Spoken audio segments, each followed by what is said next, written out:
अब हम HTML में SEO टैग कौन कौन से आते हैं इसके बारे में देखेंगे। तो SEO मतलब सर्च इंजन ऑप्टिमाइजेशन। SEO होता क्या है? तो SEO क्या होता है कि जो भी सर्च इंजन हो वो आपके वेबसाइट के सारे कीवर्ड, डिस्क्रिप्शन, जो भी आपका एक्सप्लेनेशन हो, जो जो यूनिक चीजें हो, जो आप वहां पे जेन्युइन चीजें करते हो, तो उन्हें वो आइडेंटिफाई करता है, उस पर वो एनालिसिस करता है और वो जो आउटपुट है वो ब्राउजर पे शो करता है। और ब्राउजर पे शो करने से वो जो ब्राउजर का जो आउटपुट है वो यूजर फाइंड करता है और यूजर को इंस्टेंटली वो सारी चीजें दिख जाती है। जब भी आप कहीं गूगल पे कोई कीवर्ड सर्च करते हो तो उसके रिलेटेड जितने भी आपके टॉप 10 रेफरेंसेस है पहले, तो उनकी जो रैंकिंग है उनकी रैंकिंग हमेशा ऐसे हाई होती है, क्योंकि उन पर विजिट करने वाले यूजर्स की जो संख्या बहुत बड़ी होती है। यही हमें एसईओ का एक फायदा होता है। तो एसईओ आपको सेट करना ही चाहिए, क्योंकि एसईओ सेट करने से आपकी कोई भी वेबसाइट हो, ब्लॉग हो, आपका ऊपर आएगा सर्च इंजन में, और सर्च इंजन अपना जो रिजल्ट है वो ब्राउजर में शो करता है, और ब्राउजर का जो भी आपको आउटपुट दिख रहा है वो यूजर शो करता है। फाइनली सभी चीजें हम यूजर के लिए करते हैं, हम यूजर को अटेंशन देते हैं कि मेरे वेबसाइट पे आके विजिट करो आप। यही होता है एसईओ। अब हम देखेंगे कि ये एचटीएमएल में एसईओ टैग कौन कौन से। तो यहाँ पे एसईओ टैग 5 तरह के हैं, तो हम यहाँ पे एक एक करके सारे टैग देखेंगे। जो एचटीएमएल में एसईओ टैग लगाने पड़ते तो वो सारे टैग हमें HTML के हेड टैग के अंदर लगाने पड़ते। हमारे पास यहाँ पे पहला टैग है टाइटल, तो यहाँ पे मैं टाइटल दे देता हूँ। तो यहाँ पे मैंने टाइटल दे दिया। अब मैं इसे बिना टाइटल की एक बार रन करके देखता हूँ। तो यहाँ पे देखिए, यहाँ पे मैंने रन किया है, तो यहाँ पे देख सकते एक सर्कल सा अर्थ का आइकॉन आ रहा है और उसके बाद हमारा पेज नेम दिख रहा है। तो मैं यहाँ पे जैसे टाइटल दूं तो मैं यहाँ पे इसे होम पेज टाइटल दे देता हूँ। मैं यहाँ पे इसे रन कर देता हूँ तो यहाँ पे हमारा होम पेज आ जाएगा। ये हुई बात। तो टाइटल आपको कहाँ पे शो होता है? तो मैं यहाँ पे गूगल पे आता हूँ, मैं यहाँ पे गूगल सर्च इंजन यूज कर रहा हूँ और मैं यहाँ पे कर्मवीर लाइब्रेरी जो मैंने पहले से सर्च किया है। तो यहाँ पे देखिए, यहाँ पे मैंने कर्मवीर लाइब्रेरी सर्च किया, तो आप यहाँ पे देख सकते हैं जो ब्लू कलर के जितने भी सेंटेंस है, यहाँ पे लाइब्रेरी पोर्टल है, कलेक्शन है, लाइब्रेरी है, डाउनलोड है, तो ये सारे हमारे टाइटल होते हैं। जितने भी आपको, आप गूगल पे जाते हो तो वहां पे जितने भी आपके ब्लू कलर के सारे सेंटेंस नजर आते हैं तो वो सारे हमारे टाइटल है। और इसके नीचे का जो एक डिस्क्रिप्शन रहता है वो हमारा डिस्क्रिप्शन रहता है वो। और ये जो डिस्क्रिप्शन है वो आपको हमेशा से यूनिक देना है, जेन्युइन देना है, ताकि आपकी वेबसाइट हमेशा से गूगल सर्च इंजन पर टॉप कर सके। तो यहाँ पे मैंने टाइटल दे दिया। तो यहाँ पे टाइटल देने के बाद मेरी जो वेबसाइट होगी तो यहाँ पे आएगा होम। तो इस तरह का मेरे टाइटल्स आ जाएंगे। यहाँ पे देख सकते हैं इस वेबसाइट के अंदर लाइब्रेरी, सर्विस, ब्लॉग्स, ये सारे पेज है, तो यहाँ पे वो रैंक कर रही है। अगला टैग है हमारे पास डिस्क्रिप्शन। तो डिस्क्रिप्शन लेने के लिए हमारे पास मेटा टैग होता है, तो मैं यहाँ पे मेटा टैग ले लेता हूँ। यहाँ पे मेटा टैग का कोई भी क्लोज नहीं होता, क्योंकि ये सिंगल ही लिखा जाता है, इसलिए यहाँ पे हम इसे इस प्रकार क्लोज करेंगे। मेटा टैग लिखने के बाद स्लैश लिखना, इसका क्लोज हो जाएगा। अब मेटा टैग के अंदर कौन कौन से एट्रीब्यूट आते हैं? तो सबसे पहला आता है नेम एट्रीब्यूट। तो नेम में आपको क्या देना है? डिस्क्रिप्शन। तो मैं यहाँ पे डिस्क्रिप्शन दे देता हूँ। डिस्क्रिप्शन कौन कहाँ पे देना है ये बात आती है। तो डिस्क्रिप्शन आपको कंटेंट एट्रीब्यूट के अंदर देना है। तो यहाँ पे अब मेरी जो वेबसाइट रिलेटेड डिस्क्रिप्शन है, मैं यहाँ पे होम पेज दिया है, तो होम पेज रिलेटेड क्या क्या डिस्क्रिप्शन है, आपको डिस्क्रिप्शन हमेशा से यूनिक देना है, जेन्युइन देना है।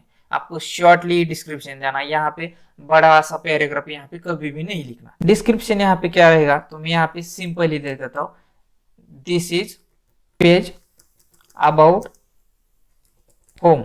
तो मेरे यहाँ पे ये डिस्क्रिप्शन दे दिया कंटेंट के अंदर। तो ये हुई बात। तो अब हमारे पास अगला टैग है कीवर्ड। हमारे पास अगला टैग है कीवर्ड। तो कीवर्ड क्या करता है और कीवर्ड कौन सा होता है? तो यहाँ पे देखिए, यहाँ पे मैंने गूगल पे क्या सर्च कर रहा था, कर्मवीर लाइब्रेरी। तो इसी तरह से यहाँ पे आप जो भी सर्च करेंगे, तो मैं यहाँ पे क्या कर देता हूँ, कार। तो यहाँ पे देखिए, तो कार रिलेटेड जितने भी रेफरेंसेस वो आ चुके, तो यही कीवर्ड होता है।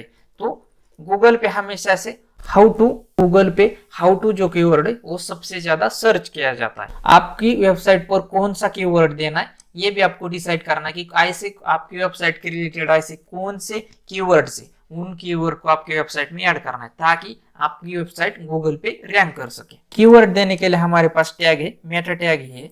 तो मैं यहाँ पे मेटा टैग ले लेता हूँ और मैं इसका एंड कर देता हूँ। कीवर्ड कहाँ पे दे, तो यहाँ पे नेम नाम का एट्रीब्यूट है, इसके अंदर कीवर्ड और कीवर्ड। फिर आपको जो कीवर्ड का डिस्क्रिप्शन है वो आपको कंटेंट एट्रीब्यूट के अंदर देना पड़ता है। ये जो कीवर्ड टैग है इसे पहले लोग ज्यादा यूज करते थे, लेकिन अब इसे लोग कम यूज कर रहे हैं। लेकिन मैं यही आपको बताऊंगा कि आपको अपनी वेबसाइट के अंदर इसे भी यूज करना चाहिए। मेरा यहाँ पे कौन सी वेबसाइट है, तो यहाँ पे मेरी कौन सी वेबसाइट है, तो मैं यहाँ पे फूड की वेबसाइट बना रहा हूँ। मैं एज एग्जाम्पल ले लेता हूँ, तो फूड में कौन सा ले रहा हूँ, यहाँ पे मैं वड़ा पाव ले रहा हूँ, तो मैं यहाँ पे वड़ा पाव कर देता हूँ। फिर वड़ा पाव, यहाँ पे आपको कंटेंट के अंदर कीवर्ड डालनी है और कीवर्ड आपके मल्टीपल आएंगे, तो आपको ये कीवर्ड डालने के बाद कॉमा सेपरेटेड करना है कीवर्ड को। फिर मेरा आता है समोसा, तो यहाँ पे मैं समोसा लिखता हूँ। मैंने एग्जांपल यहाँ पे फूड वेबसाइट का लिया था, तो फूड वेबसाइट रिलेटेड जितने भी मेरे कीवर्ड्स है वो यहाँ पे मैंने लिखना चालू कर दिया। तो यहाँ पे देखिए अब मैं क्या कर देता हूँ, यहाँ पे वड़ा पाव कर देता हूँ।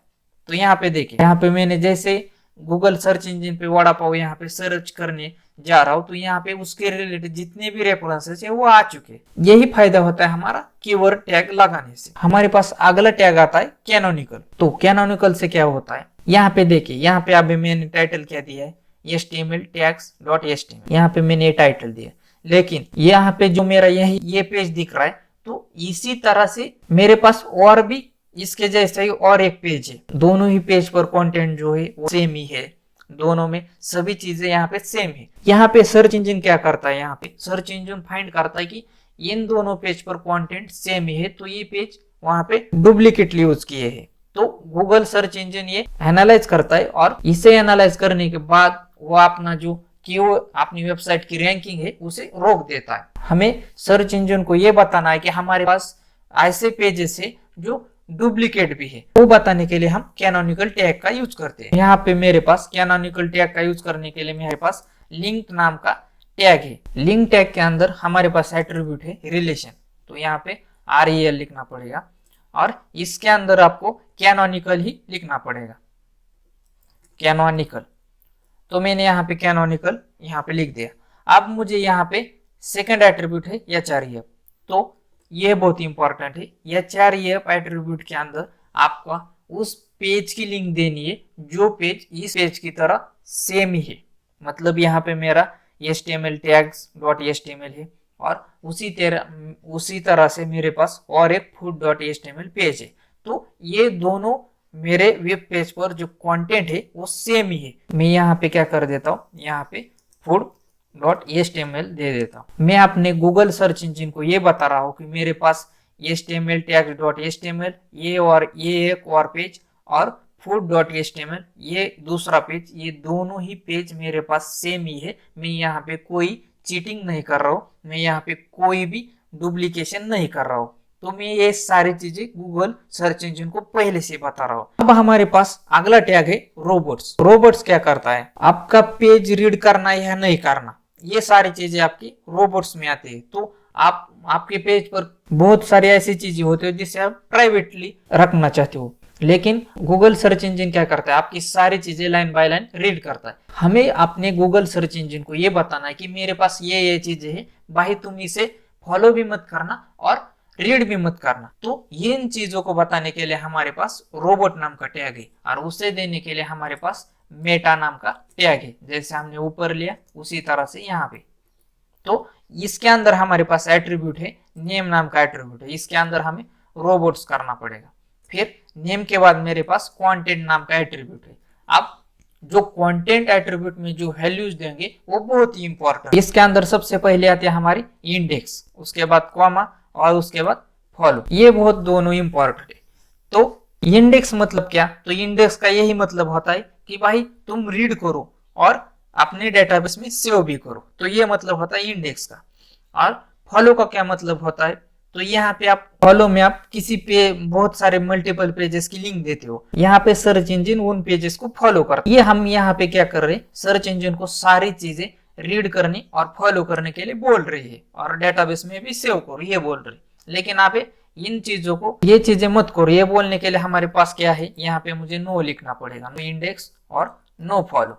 नो इंडेक्स की वजह से क्या होता है, नो इंडेक्स में हम ये बता रहे हैं कि हमारे पास सपोज एक हमारे पास लॉगिन पेज है, तो लॉगिन पेज को तुम रीड मत करो और उसे अपने डेटाबेस में भी सेव मत करो। तो ये चीजें हम अपने सर्च इंजन को यहाँ से बताते हैं। और फिर हमारे पास आता है नो फॉलो। तो नो फॉलो का क्या मतलब है, हमारे पेज पर जितनी भी एक्सटर्नल पेजेस की लिंक है तो हम उसे कहते हैं कि तुम इन पेजेस को यहाँ पे मत फॉलो करो। तो ये सारी चीजें होते हैं। नो से हम उसे अपने डेटाबेस में सेव करने के लिए नहीं कहते, उसे हम फॉलो करने के लिए भी नहीं कहते और उसे हम रीड करने के लिए भी नहीं कहते। मतलब यहाँ पे हम उसे रेस्ट्रिक्शन देते। तो ये सारी चीजें हम अपने गूगल सर्च इंजन को बता देते। इस तरह से हमारे पास यहाँ पे 5 टैग्स होते जो कि एसईओ टैग भी कहलाते हैं और इन्हीं टैग की वजह से हमारी वेबसाइट गूगल सर्च इंजन में रैंक करती है। इस चैनल को सब्सक्राइब करके बेल आइकॉन हिट नहीं किया तो वीडियोस आपको मिलेंगे नहीं और आपको बार बार ढूंढना पड़ेगा। ये ट्यूटोरियल की सीरीज आपको अच्छी लगी तो आप लाइक करें और शेयर उनको करें जिनको इस प्रकार के वीडियो से बेनिफिट हो सकता है। मेरे साथ जुड़े रहने के लिए आप सबका प्रेम पूर्वक बहुत बहुत धन्यवाद।